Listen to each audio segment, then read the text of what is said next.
8, 7.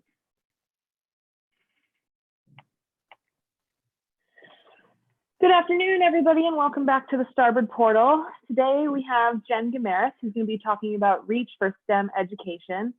Jen is one of our U.S. Sailing staff members and is at the forefront of integrating REACH into curriculum with sailing. So with that, I'm going to toss it over to her. If you have questions, feel free to drop them in the live chat and make sure to mention your name and your yacht club, and we'll give you a shout out at the end.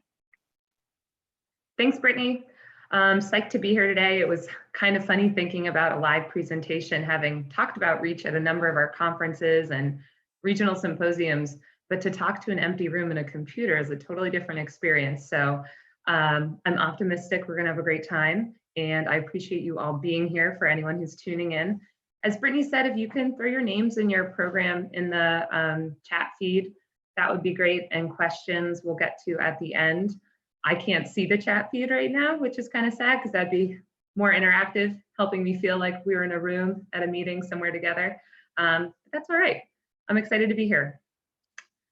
So we are going to talk about the REACH STEM education program at US Sailing. Some of this content was released at Sailing Leadership Forum in February, so it might be familiar for those of you that were there. And then there's some new information, numbers from our impact report from 2019. And we're finishing off with a very exciting announcement at the end, so you should stick around. So a little bit about me. I'm the Youth Education Manager at US Sailing. I've been there since January of 2018.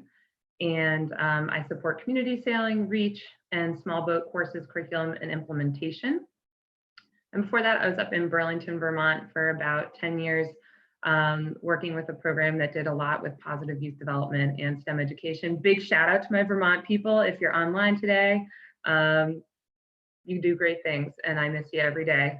I was also an environmental and field science teacher for a number of colleges, marine labs, and even in a traditional public school, which I discovered being outside is more my thing than inside. And I have an MS in environmental studies and a science teaching certificate. However, I am not the only person that supports the REACH program at US Sailing. We have an amazing team. Jessica Service, big shout out to her, who started this off, and our national faculty, and the countless volunteers and programs that have been implementing REACH. So thank you for all that you do. So our agenda today, we're gonna go through what the REACH Hub model is, which has guided this program and helped it make so much progress over the last 5 years. Learn more about an Educator course, reasons you may want to do REACH or things that you can add to your REACH program, some numbers from last year, which are great statistics you can include if you're doing REACH in any of your reports as it relates to national programming, and then creative ways that some of our Southern California and Midwest programs have implemented REACH in the last couple of years. I do want to thank the Southern California REACH Hub and the Midwest Emerging Hub. You'll see these programs right here. A lot of these photos came from them and from that Sailing Leadership Forum presentation. So thanks to Mission Bay Aquatic Center, Newport Sea Base, Orange Coast College of Sailing and Seamanship, US Sailing Center Long Beach, Westwind Sailing, and Columbia Sailing School. So what's the REACH Hub? So you'll notice kind of in our hub map here that we have a number of circles, and those darker circles represent a hub region. And this model was designed around a 3-year progression, and it began in 2015 in the Northeast. You'll see kind of this area right here. And all the red dots are REACH STEM Centers of Excellence. So they're kind of the center for that hub, the spoke in a wheel, if you will. And all the green dots are regional STEM centers. And these were programs that were also recognized with a US Sailing grant. And then the blue dots are REACH programs. And those are folks that are also doing REACH programming and part of the hub. Anyone really doing any amount of REACH is part of a REACH hub, wherever you are. We then spread our hub down to the Mid-Atlantic in Baltimore, being our STEM Center of Excellence, Downtown Sailing Center, and then most recently in Southern California, in San Diego with Mission Bay Aquatic Center. And out there in the Midwest, we've got Columbia Sailing School in Chicago, that is an emerging center. So what does a 3-year model mean? It means that programs in that region, some of them received funding to support the growth of their REACH programming. we held mentor sessions twice a year, and these allowed people to get together, kind of created the space for them to share successes and challenges, exchange ideas. We did some teach backs. Folks introduced some new modules or module variations that helped them kind of break off from the very traditional module in the Reach Educator Guide, depending on their geographic region or maybe what their facility means were. So that was pretty fun. And the programs that were receiving a U.S. Sailing grant underwent external program quality assessment. And this is a really neat project through the YCART Center. We used their youth program quality assessment tool and had someone come in and then share data with us. And it really supported the improvement of the program implementation and staff development. So it really helped staff kind of figure out some new teaching techniques to enhance the engagement and interaction for their students, as well as the student choice and voice in their lessons. And they could take this into their sailing teaching, as well as when they were teaching Reach lessons. We also invite professionals from other industries locally to do some professional development with the group. Examples of that are grant writing best practices, inquiry-based learning techniques, and developing school partnerships.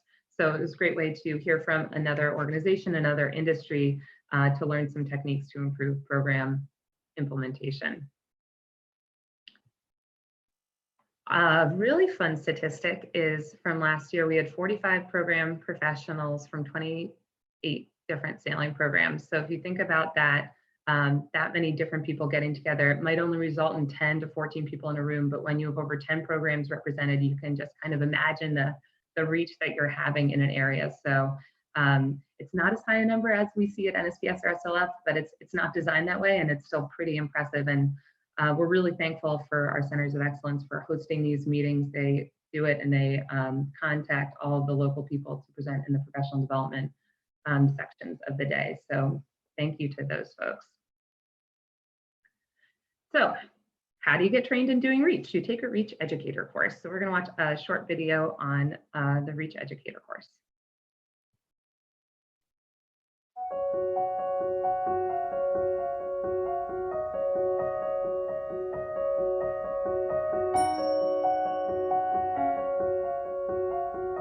Today, I learned in the Reach Educator course how to properly use the information we're given through Reach and how to really engage the kids in what they're learning and have them having fun. We learned how wind is created, which is great to teach our students not only what a flag is doing, but how the wind is formed in the first place and how they can harness that wind and make their boat move. As you're testing out your design, then you'll want to track the revolutions per minute, which means you need to observe the rotation of your wind measuring device. Up here there will be a chart. It'll have your name, trials, and then an area for you to calculate the revolutions per minute. I liked that the curriculum was interactive, it was engaging, it was efficient, it was all in a day's work, and it was really applicable. I feel like I can use it day to day at my camp.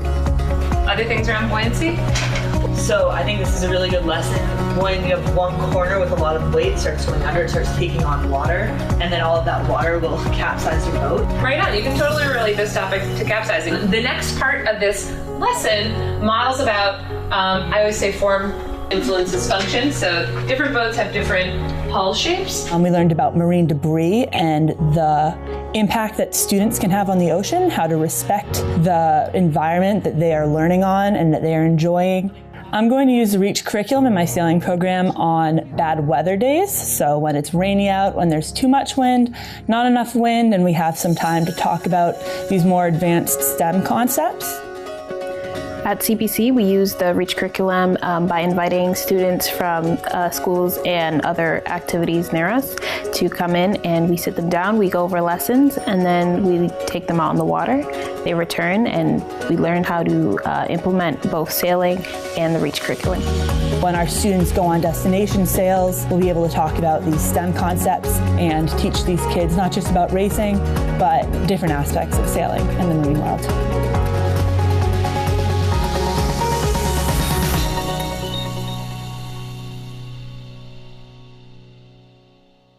So just a nice little snapshot of what a Reach Educator course looks like. It's a fun one-day course that people can sign up for. Included in it is the Reach Educator Guide modules 1 through 10 and the Reach Student Logbook and Portfolio. So it's just a fun day. I think a lot of our courses, the value is in the high quality and the rigor of the course, and Reach is of that same caliber, but it doesn't have a test affiliated with it. So it's kind of a different learning environment. It's a lot of outside, a lot of playing with different materials. So it's a ton of fun. And we're working on some online supplemental Reach Educator course materials right now while we're all at home.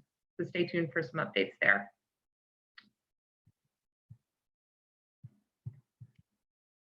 So why do Reach? What are the reasons you would want to start this program after you take that amazing educator course in some wonderful location by the water?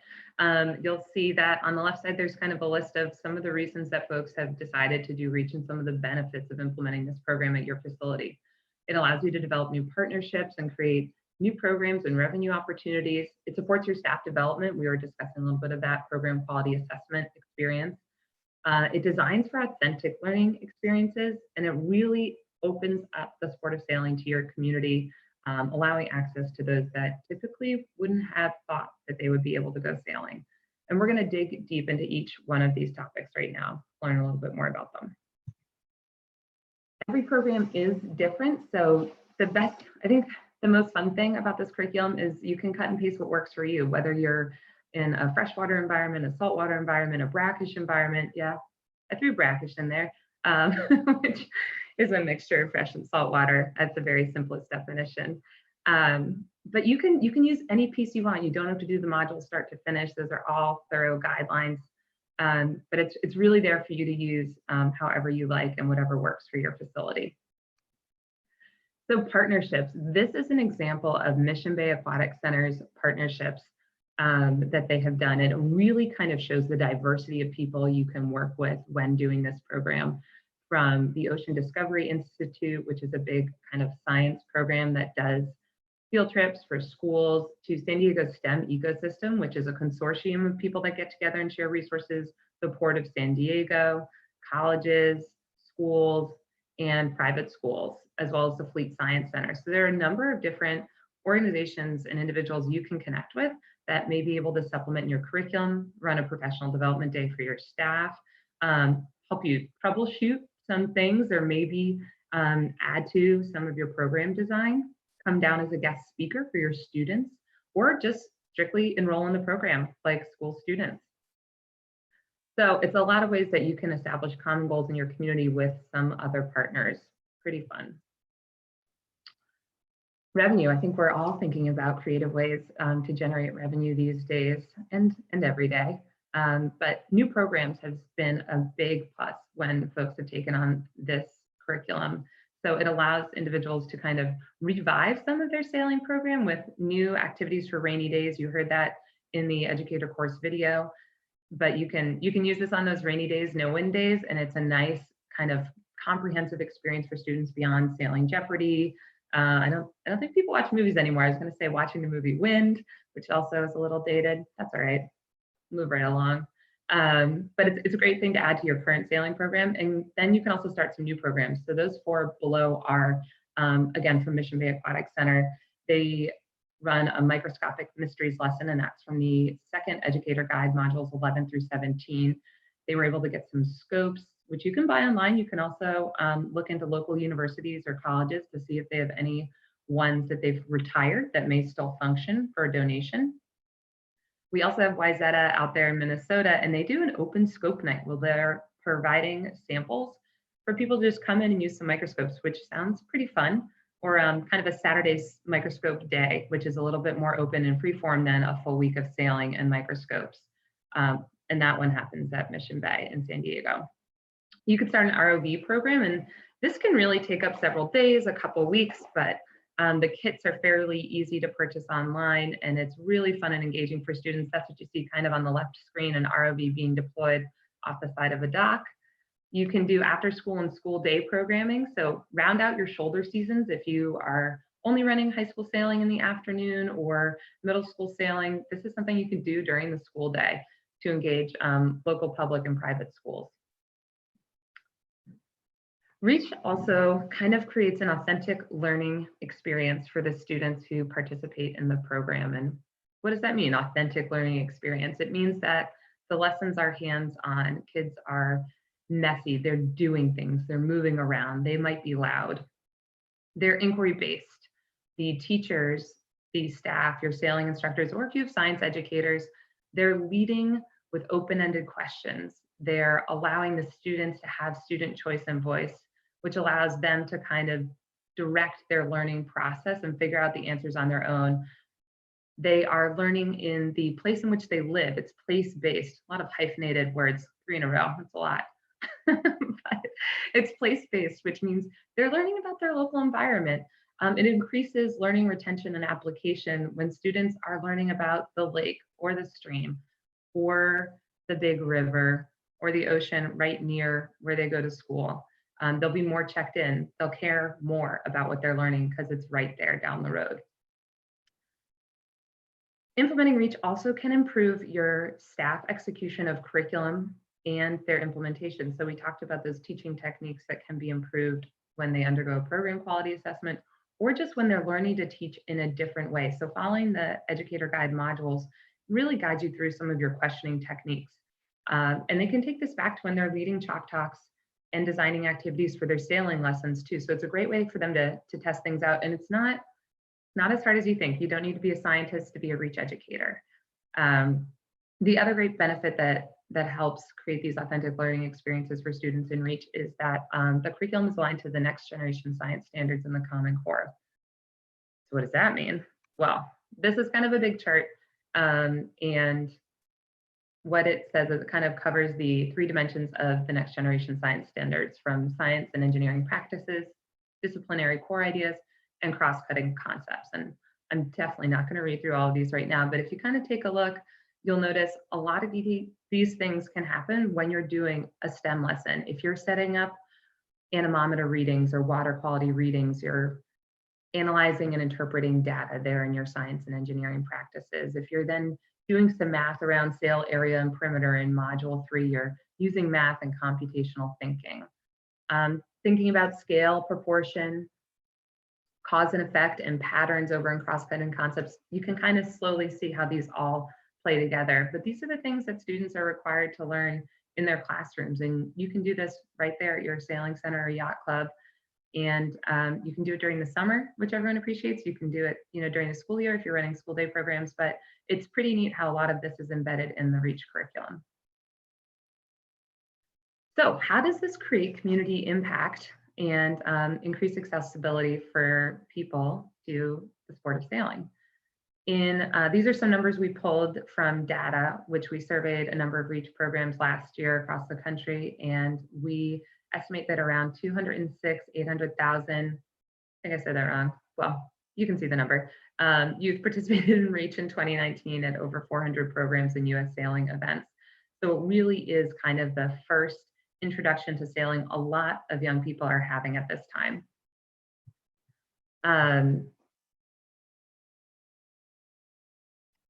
And additionally, sorry, I just got a little note from Brittany, you're getting some feedback here.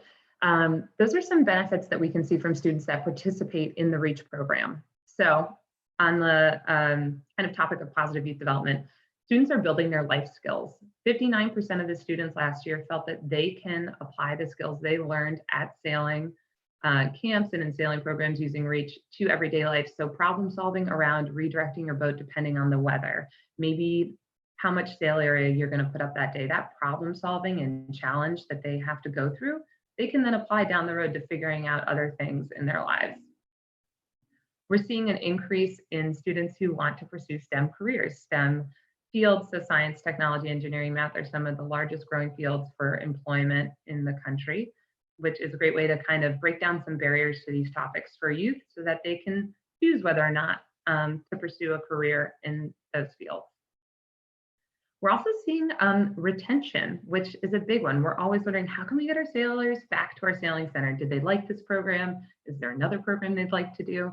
But 84% of students report an interest in continuing to learn STEM through sailing after doing the Reach programming. So it really kind of gives you some background knowledge on what they want to do down the road, creating a high school STEM program, maybe dig deep into ROVs, but they are definitely interested and want to come back, which is a great sign.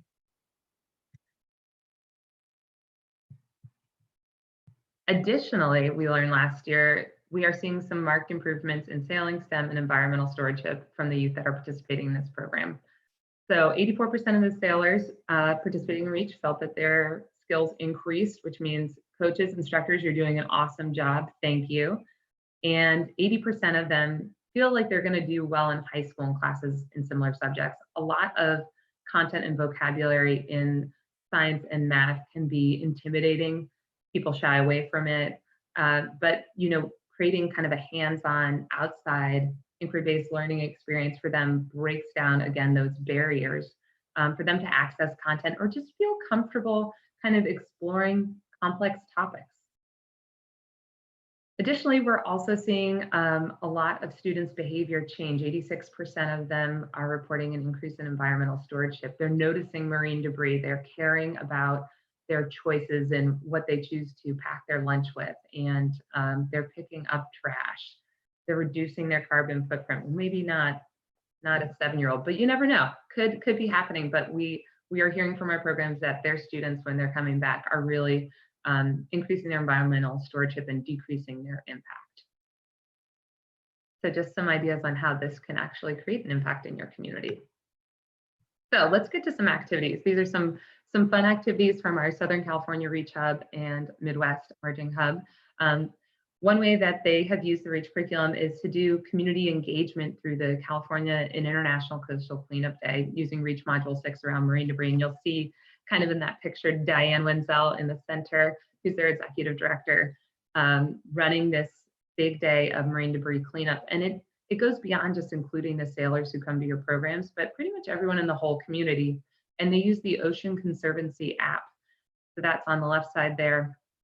And then you can do marine debris cleanups on your own. So it's a great way for citizen science, active community engagement, and it's fun. Get outside, be on land, which is different for us sailors, and help the environment. And then you can continue to do this once you have kind of experience using the app. Columbia Sailing School out there in Chicago has realized that the field trips and sailing experiences are great for youth from under-resourced areas. It has expanded their partnerships with a number of different after-school and school programs and youth development organizations, youth service organizations. They also have teamed up with private schools that can afford to pay for programming, which helps offset the costs for some of those other programs that may need bigger scholarships or students. And the results that they've seen from people participating in the program is that it's enabling the students to connect with the water, enjoy being on a boat, maybe minimize some of the intimidation factor of being out on a boat on the water. Some folks have never been on a boat before, and that can be pretty scary. But being able to enjoy Lake Michigan like that is pretty remarkable.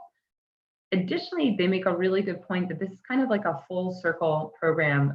They're also a civil center out there in Chicago, and this is a great feeder program for your general sailing programming. You're introducing new people to the sport, and if they want to keep going, you have a program already set up there to meet that need. So it's a great way to just get that first experience under your belt and then keep going. So it increases oftentimes your enrollment in your regular program. At Newport Sea Base in Orange County, California, I think I got that right. I'm still new here. They have been partnering with charters, schools, and homeschool students. So in certain circumstances, charter schools and homeschools can have some more flexibility in who they partner with and who they work with, which might make it a little easier to establish that partnership immediately, whereas it might take a couple years to establish relationships and complete the paperwork to work with public schools. Both are awesome. I've worked with both types of schooling, all three types of schooling. Some just take a little longer than others. Ways that they have done this to secure kind of a solid program is they write an outline for the school year. So really showing a comprehensive plan ahead of time to the school participants. They've also become a vendor. So this is something that you may want to look into if you're looking to establish a relationship with an after-school service provider, an after-school program, or a public school. Do you need to become a vendor in their system, and what kind of paperwork does that entail? And you'll see some fun pictures from the kids doing some water quality testing, some sail area and perimeter, and out there on the beach at Newport Sea Base. Well, so that was a lot of information. Oh heavens, oh dear. I don't know what there we go. Ah, that was fun. So what kind of resources do we have beyond the Educator course in the curriculum? We've got the 3 middle school module guides, modules 1 through 10, 11 through 17, and the student logbook and portfolio.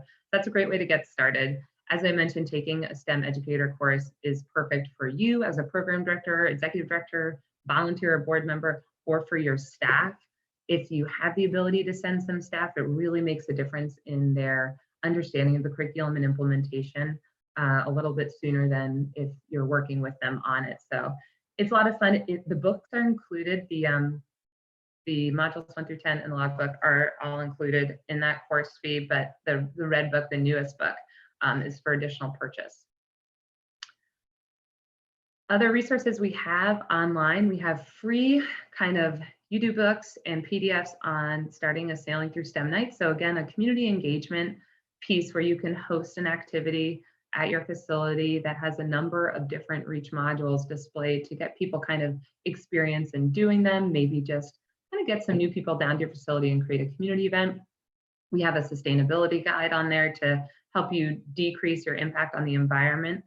And we also have a number of video resources. I know we're putting many of them up on the Starboard portal, so that's a great way to access them. But if you also go to the REACH website, there's a section kind of midway down on our main page that has a video window, and there's topics lining the top from instructional resources to student resources, events, program spotlights, and interviews. There's really great content there. Or if you're just looking to see a familiar face doing something you love, it's kind of fun to just take a few minutes and watch one of those videos.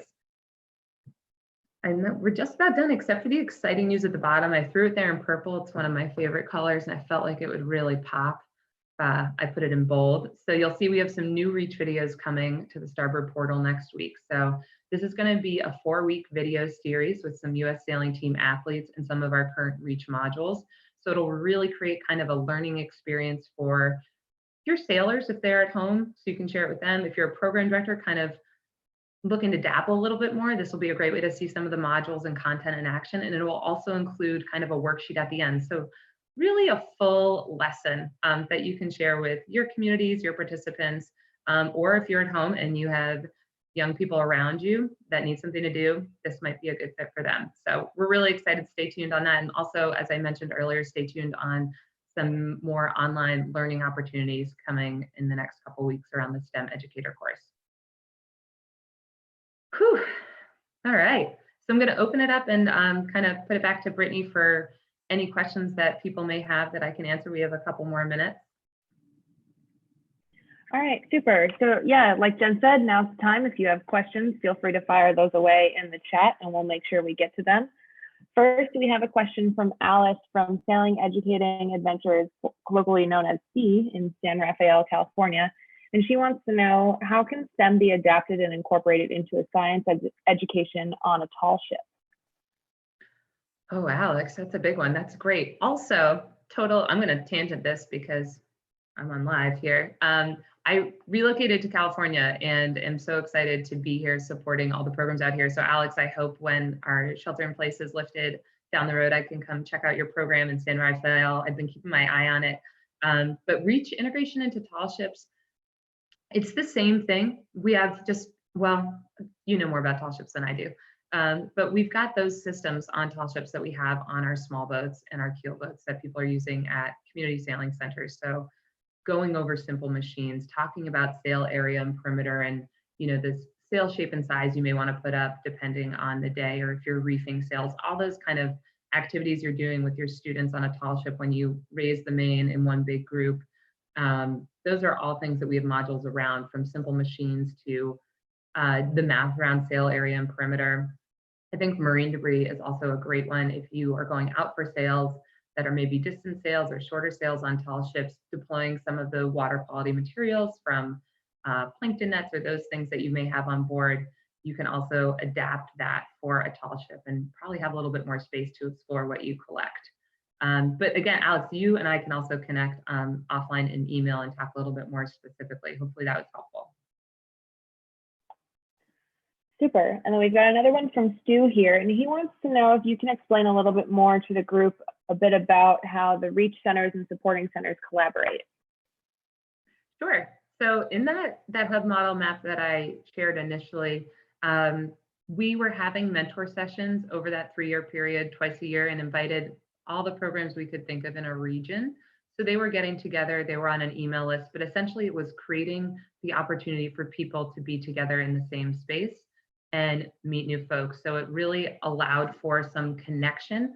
Also meeting twice a year, people got to know each other. So it really kind of became a unit of individuals kind of working towards a common goal in a specific region, which allowed them to really content that was specific to their area. So, you know, the New England coast and freshwater lakes are different than, you know, the Pacific coastline and some ecology that you would be studying there.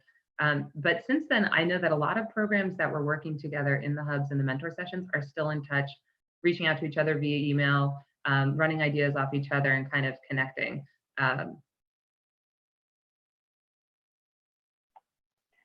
All right, great. And then we have another question here. What inspired you to merge your STEM background with sailing? And can you talk a little bit about career opportunities that merge the two? Sure. So as I kind of said in the beginning, I'd done a lot of field science and lab science, marine science, the Shoals Marine Lab on Appledore Island, but was always excited to work with youth outside in the outdoor environment, typically around water, and wasn't a huge sailor, honestly, and taught sailing on a whim after college, after a tall ship experience, and decided I'd give it a whirl. And after about, it was like 3 years of teaching science in, you know, the Caribbean and Maine and a couple other places, I got a call from where I taught in Vermont from Kate Neubauer, and she asked me if I would come back and help, you know, kind of create some new programming for the Sailing Center that used the lake environment and some science learning in the sport of sailing. So it was a very new experience. It was a lot of fun, kind of got me into it. And Brittany, I forgot the second half of the question. That's all right. Any tips on or different brainstorm ideas on different careers that merge the two? Yeah, for sure. So a lot of the kind of the pieces we have in the REACH curriculum and the student logbook specifically is on STEM careers and creating those career connections. So a lot of the opportunities, you know, we've seen are with local science centers that are partnering with sailing centers. So they may have field trips that need kind of water experience components. I mean, a lot of sailing centers are implementing STEM and hire STEM educators for the summer season or year round to be implementing science and sailing lessons. But I recommend checking out local nonprofits that do kind of field-based experiences. That's a great place to start. But, you know, it kind of has taken on a lot of different shapes in terms of career direction, from whether you're an informal educator that has basic sailing experience to a sailing coach that is now looking for maybe kind of more of a program director role. This is a great kind of stepping stone for you. Great, and here's a cool thing coming from More Kids on Sailboats. They have the opportunity to bring this into their middle schools as an elective course to create awareness around their new school sailing team. Any advices on resources that they should use? Did you say for a school sailing team? Yeah, so it's going to be a elective course to create awareness around their school sailing team. So it sounds like an elective course through the middle school. Oh, that's exciting. So it's an elective course through the middle school to raise awareness for their sailing team. Yeah, sounds like it. And they want to know if there's any resources that they should use to help get that up and running. I'm going to think about that one. I have some ideas. I would love to connect with them after this. I have a few ideas, but I kind of want to look into just a couple things. All right, perfect. So More Kids on Sailboats, Jen will share her contact info with you guys, and she will do some in-depth follow-up on that one. And then here's another question on a different note. How does REACH curriculum cater to a variety of age groups? Oh, well, I think, when I was talking a little bit about the flexibility of the program, it is really, I wouldn't say it's easy, but you can cut and paste and kind of dial it up or dial it down depending on your age group. So the content is designed for middle school grade levels, but some ways that you can kind of adapt program if you're working with elementary school age students is take a look at that vocabulary and take the vocabulary down. Don't use incorrect vocabulary, but you can kind of decrease the technical vocabulary you're using and also create analogies to some big words. So I think specifically to Module 5 in water quality testing, we talk about dissolved oxygen, nitrogen, phosphates, and those things that exist in water that scientists test for to see if it's healthy or not, to see if it's sustaining the environment below the surface of the water. And ways that you can maybe translate that for a younger student is, what does that mean for the aquatic environment? So creating a really simple analogy, like if there are high levels of phosphates or low levels, what impact does that have on the animals? So you got to just really bring it down to a basic comparison. For some of our other modules, like measuring wind, where you can build an anemometer, is you can kind of reduce some of the math that they go through in their charts and focus more on the design and the engineering practice. But I think it's just kind of acknowledging what would be an appropriate level for them and taking that piece and either building it out or translating some of that to be a little easier for students with a different vocabulary to access the information. And then also think about some of your demonstration. A lot of us, even now I'm talking and just thinking about it's a lot of verbal direction. But those visuals and other activities that can kind of enhance it, which Reach is kind of designed around, will help younger learners and also individuals that just need a different style of teaching. We've seen some programs increase the curriculum, increase kind of the age range to high school by getting more into those ROV programs and the engineering and designing programs. I think you can just look kind of more in detail for what you want to do. I think microscopic mysteries and digging into the biology is a great one for high school as well, beyond the ROV. And then if you want to get into some higher level math, upwind sailing, I think it's module 7, you can really kind of add some additional components to there if you have a math expert at your center, or if you want to tap into the math teacher, kind of go through the module with them and have them pick out a few more like sub modules you can do around those angles and sailing upwind. All right, super. And I think that's all we have, unless we have any new ones from the chat. But if we have any follow-ups for Jen, feel free to reach out and correct me if I'm wrong, but your email is jenguimaraes@ussailing.org, and I will let you spell your last name.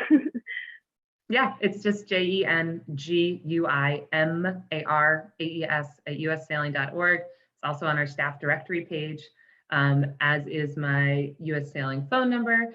So feel free to call or email if you want to talk about the program, if you want some more of the resources. And then just get pumped, keep your eyes peeled, because those Reach videos coming next week should be a lot of fun, and we'll be releasing hopefully one a week so that you can share that with your students, do it yourself, or do it with some of your sailors that may be home right now. Awesome. Well, thanks again for joining us, Jen, and thanks everybody for tuning in. Another great session on Starboard Portal. Today, our next one is going to be with John Pearson. He's going to be talking about College Sailing 101, and that's at 3 p.m. Eastern Time. Make sure to tune in. And again, if you have any follow-up questions for Jen, revisit her contact info and fire away any additional questions on Reach. She'd be happy to follow up on some of that. So thanks everybody, and have a fantastic afternoon. See ya.